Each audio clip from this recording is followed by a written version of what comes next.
আরে ভাঙ্গাইয়া দিচ্ছে। বাবা বলাইছে আমরা আয়া বলছি তাহলে কুটনা মারে। বাবা গো ও বাবা, আরে পাগলা বাবার মাজার ভাঙ্গা কইরা দিছে খান খান। আরে পাগলা বাবার মাজার ভাঙ্গা কইরা দিছে খান।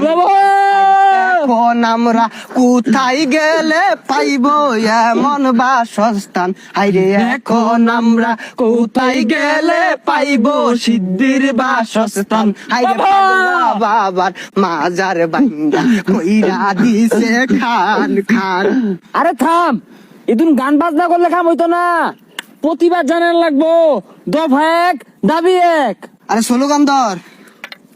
আমাদের দাবি মানতে হবে মানতে হবে, সিদ্ধি খাওয়ার জায়গা চাই। দিতে হবে দিতে হবে, দিতে হবে। ওরা কেন ভাঙলো লালু বাবার মাজার? আরে লালু বাবা তুই আমার মাজার ভাঙ্গাইয়া দিচ্ছে। আরে এখন আমরা কোথায় গিয়ে থাকবো বলো বাবাজি?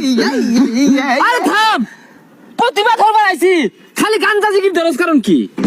হ্যালো দর্শক, সিদ্ধি মাজার ভাঙ্গা দেওয়ায় সব সিদ্ধি কোরআন রাস্তায় নামছে। এখন আমরা তাদের বিষয়ে কিছু জানবো। আচ্ছা ভাই, সিদ্ধি মাজার ভাঙ্গা দেওয়ায় আপনার কোনো ক্ষতি হয়েছে? হ্যাঁ, ক্ষতি হয়েছে না মানে চরম ক্ষতি হয়েছে। 24 ঘন্টা খালি সিদ্ধি খায় এবাদত করি, আমার এবাদত নষ্ট হয়ে দিছে। সিদ্ধি খাওয়ার জায়গা ভেঙে দিছে। কোন সিদ্ধি খাইবাম, মাজারে বসে সিদ্ধি খাইলে নিরাপদ কষ্ট থাকে, এবাদত নষ্ট হয়ে দিছে।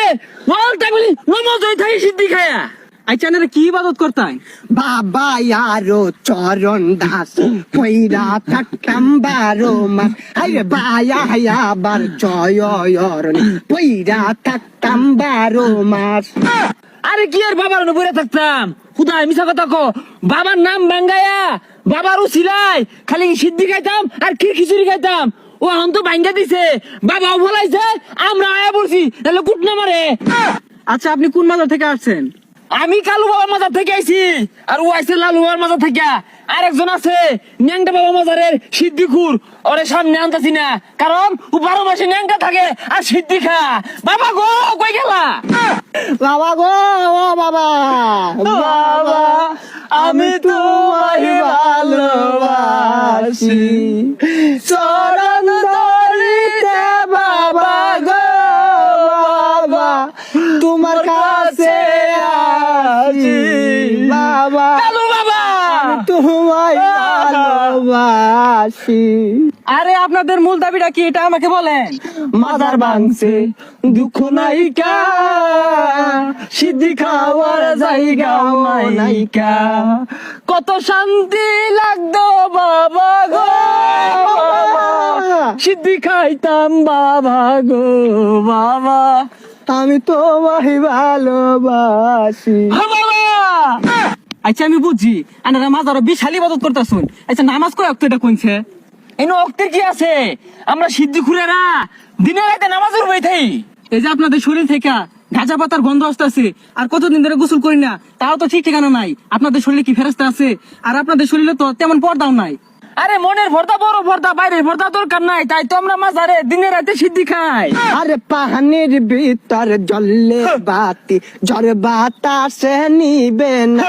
আরে ল্যাংটা বাবার মুরিদ হইলে নামাজ রোজা লাগে না। বাবা হু হু লঙ্গি খুইলা দেহে গু। এ আপনাদের যে হাল, না জানি ল্যাংটা বাবা সিদ্ধি খুরদের কি অবস্থা। আরে ন্যাংটা বাবা মুড়িদেরা ওরা 12 মাস ন্যাংটাই দেয়, ওরা মনে মনে ভর্তা হরে, বাইরে ভর্তা দরকার নেই ওগো। হ্যাঁ পাগলা বন্ধরা খারো, পোলা এ সাহাবা গেরাও করো, সিদ্ধি খুরাইয়া পড়ো।